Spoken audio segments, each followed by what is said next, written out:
ओम शांति। 12 अक्टूबर 2023। मीठे प्यारे बाबा के आज के मधुर महावाक्य। आज की मुरली के कुछ मुख्य पॉइंट्स। आज बाबा हमें समझाते कि हम बच्चों को जीते जी बाप पर बलि चढ़ना है, अर्थात बाप का बनकर एक बाप की ही श्रीमत पर चलना है। अविनाशी ज्ञान रत्नों का दान करना है। अन्य आत्माओं को आप समान बनाने की सेवा करनी है। सेवा में सदा सहयोगी बन सहयोगी का वरदान प्राप्त करना है। तो चलिए सुनते हैं आज की बाबा की मीठी प्यारी मुरली। ओम शांति। बाबा कहते, मीठे बच्चे, श्रीमत पर चलो तो तुम्हारे सब भंडारे भरपूर हो जाएंगे। तुम्हारी तकदीर ऊंची बन जाएगी। प्रश्न, इस कलयुग में किस चीज का दिवाला निकल चुका है? दिवाला निकलने से इसकी गति क्या हुई है? उत्तर, कलयुग में पवित्रता, सुख और शांति का दिवाला निकल चुका है। इसलिए भारत सुख धाम से दुख धाम, हीरे से कौड़ी जैसा बन गया है। यह खेल सारा भारत पर है। खेल के आदि मध्य अंत का ज्ञान अभी बाप तुम्हें सुना रहे हैं।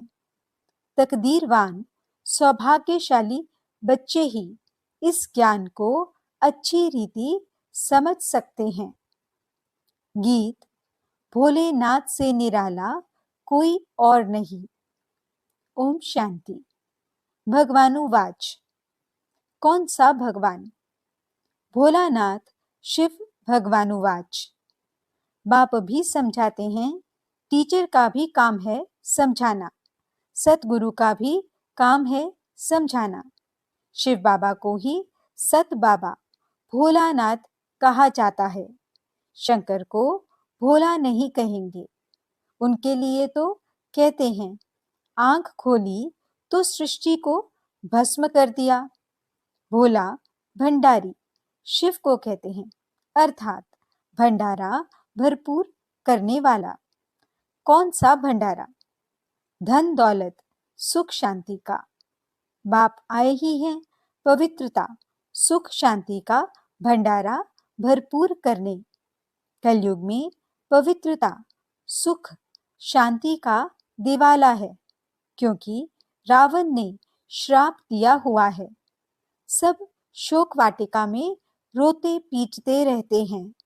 भोलानाथ शिव बैठ सृष्टि के आदि मध्य अंत का राज समझाते हैं, अर्थात तुम बच्चों को त्रिकालदर्शी बनाते हैं। ड्रामा को तो और कोई जानते नहीं।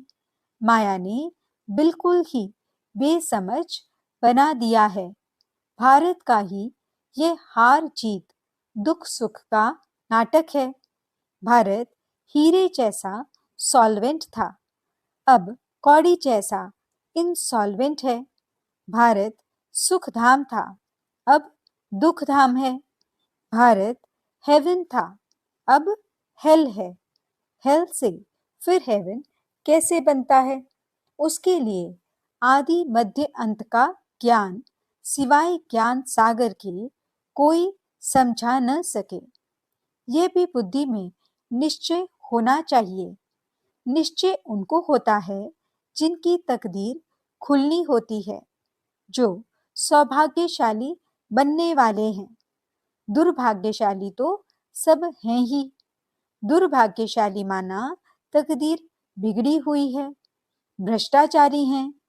बाप आकर श्रेष्ठाचारी बनाते हैं, परंतु उस बाप को भी कोई मुश्किल समझ सकते हैं, क्योंकि उनको देह नहीं है। सुप्रीम आत्मा बात करती है। पावन आत्माएं होती ही हैं सतयुग में। कलयुग में सब पतित हैं। अनेक मनोकामनाएं लेकर जगदम्बा के पास जाते हैं, जानते कुछ भी नहीं। फिर भी बाप कहते हैं जो जो जिस जिस भावना से पूजा करते हैं, तो मैं उनको अल्पकाल क्षण भंगुर लिए फल दे देता हूँ। जड़ मूर्ति कभी उसका फल नहीं दे सकती। फल देने वाला, अल्पकाल सुख देने वाला मैं ही हूँ, और बेहद के सुख का दाता भी मैं ही हूँ। मैं दुखदाता नहीं हूँ, मैं तो दुख हरता सुख करता हूँ। तुम आए हो सुख धाम में स्वर्ग का वर्षा पानी, इसमें परहेज बहुत है। बाप समझाते हैं आदि में है सुख, फिर मध्य में भक्ति मार्ग शुरू होता है, तो सुख पूरा हो दुख शुरू होता है। फिर देवी देवता वाम मार्ग विकारी मार्ग में गिर पड़ते हैं, जहां से ही फिर भक्ति शुरू होती है। तो आदि में सुख, मध्य में दुख शुरू होता है, अंत में तो महान दुख है। बाप कहते हैं अब सर्व का शांति सुखदाता मैं हूं, तुमको सुख धाम में चलने लिए तैयार कर रहा हूं। बाकी सब हिसाब किताब चुकतू कर शांति धाम में चले जाएंगे। सजाएं तो बहुत खाएंगे। ट्राइब्यूनल बैठती है। बाबा ने समझाया है काशी में भी बलि चढ़ते थे। काशी कलवट कहते हैं ना। अब काशी में है शिव का मंदिर, वहां भक्ति मार्ग में शिव बाबा की याद में रहते हैं। कहते हैं बस अब आपके पास आऊं। बहुत रो रो कर शिव पर बलि चढ़ते हैं, तो अल्पकाल क्षण भंगुर थोड़ा फल मिल जाता है। यहाँ तुम बलि चढ़ते हो, अर्थात जीते जी शिव बाबा का बनते हो, 21 जन्म का वर्षा पाने के लिए। जीव घात की बात नहीं। जीते जी बाबा मैं आपका हूँ, वह तो शिव पर बलि चढ़ते हैं, मर जाते हैं, समझते हैं हम शिव बाबा का बन जाऊंगा, परंतु बनते नहीं हैं। यहाँ तो जीते जी बाप का बने, गोद में आए, फिर बाप की मत पर चलना पड़े, तब ही श्रेष्ठ देवता बन सकते हैं। तुम अब बन रहे हो, कल्प कल्प तुम यह पुरुषार्थ करते आए हो। यह कोई नई बात नहीं। दुनिया पुरानी होती है, फिर जरूर नई चाहिए ना। भारत नया सुख धाम था, अब पुराना दुख धाम है। मनुष्य इतने पत्थर बुद्धि हैं जो यह नहीं समझते कि सृष्टि एक ही है, वह सिर्फ नई और पुरानी होती है। माया ने बुद्धि को ताला लगाए बिल्कुल ही तुच्छ बुद्धि बना दिया है। इसलिए ऑक्यूपेशन जानने बिगर ही देवताओं की पूजा करते रहते हैं। इसको ब्लाइंड फेथ कहा जाता है। देवियों की पूजा में करोड़ों रुपया खर्च करते हैं। उनकी पूजा कर खिला पिला कर फिर समुद्र में डुबो देते हैं, तो यह गुड़ियों की पूजा हुई ना। इससे क्या फायदा। कितना धूमधाम से मनाते हैं, खर्चा करते हैं, हफ्ता बाद जैसे शमशान में दफन करते हैं, वैसे ये फिर सागर में डुबो देते हैं। भगवानुवाच ये आसुरी संप्रदाय का राज्य है, मैं तुमको दैवी संप्रदाय बनाता हूँ। कोई को निश्चय बैठना बड़ा कठिन है, क्योंकि साकार में नहीं देखते। आगा खां साकार में था तो उनके कितने फॉलोअर्स थे। उनको सोने हीरो में वजन करते थे। इतनी महिमा कोई बादशाह की भी नहीं होती। तो बाप समझाते हैं इसको अंधश्रद्धा कहा जाता है, क्योंकि स्थायी सुख तो नहीं है ना? बहुत गंदे भी होते हैं। बड़े बड़े आदमियों से बड़े पाप होते हैं। बाप कहते हैं, मैं गरीब निवास हूँ, गरीबों से इतने पाप नहीं होंगे। इस समय सब पाप आत्माएं हैं। अभी तुमको बेहद का बाप मिला है, फिर भी घड़ी घड़ी उनको भूल जाते हो। अरे, तुम आत्मा हो ना? आत्मा को भी कभी कोई ने देखा नहीं है। समझते हैं स्टार मिसल प्रकृति के बीच रहती है। जब आत्मा निकल जाती है तो शरीर खल्लास हो जाता है। आत्मा स्टार मिसल है तो जरूर मुझ आत्मा का बाप भी हमारे जैसा होगा, परंतु वह सुख का सागर, शांति का सागर है। निराकार वर्षा कैसे देंगे? जरूर प्रकृति के बीच आकर बैठेंगे। आत्मा अब ज्ञान धारण कर दुर्गति से सदगति में जाती है। अब जो करेगा सो पाएगा। बाप को याद नहीं करते तो वर्षा भी नहीं पाएंगे। कोई को आप समान वर्षा पाने लायक नहीं बनाते हैं तो समझते हैं पाई पैसे का पद पा लेंगे। शिष्टाचारी और भ्रष्टाचारी किसको कहा जाता है, ये बाप बैठ समझाते हैं।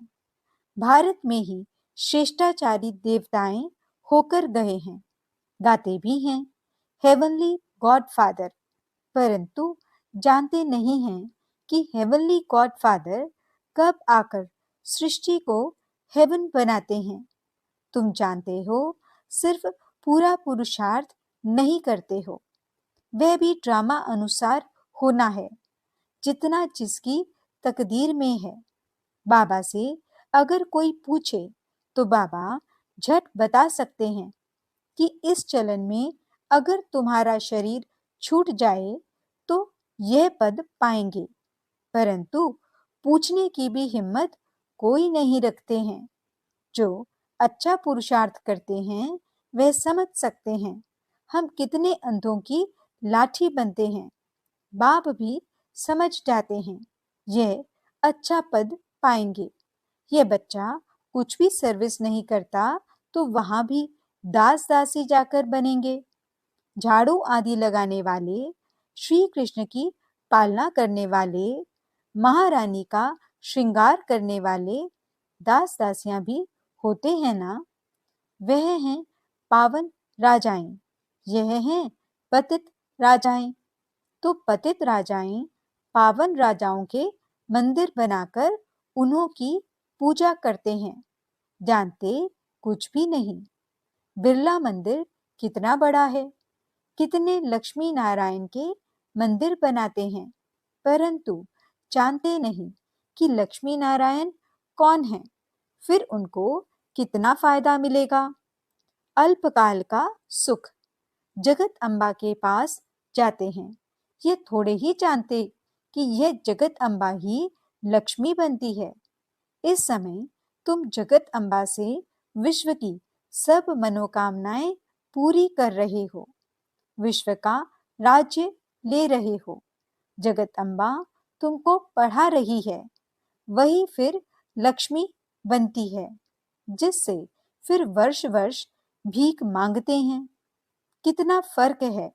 लक्ष्मी से हर वर्ष पैसे की भीख मांगते हैं। लक्ष्मी को ऐसे नहीं कहेंगे हमको बच्चा चाहिए या बीमारी दूर करो। नहीं, लक्ष्मी से सिर्फ धन मांगते हैं। नाम ही है लक्ष्मी पूजन। जगदम्बा से तो बहुत कुछ मांगते हैं, वे सब कामनाएं पूरी करने वाली है। अभी तुमको जगत अम्बा से मिलती है स्वर्ग की बादशाही। लक्ष्मी से हर वर्ष कुछ ना कुछ धन का फल मिलता है, तब तो हर वर्ष पूजा करते हैं।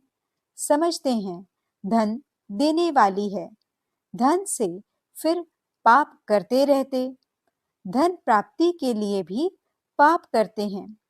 अभी तुम बच्चों को मिलते हैं अविनाशी ज्ञान रत्न, जिससे तुम मालामाल बन जाएंगे। जगत अम्बा से स्वर्ग की राजाई मिलती है, वहां पाप होता नहीं। कितनी समझ की बातें हैं।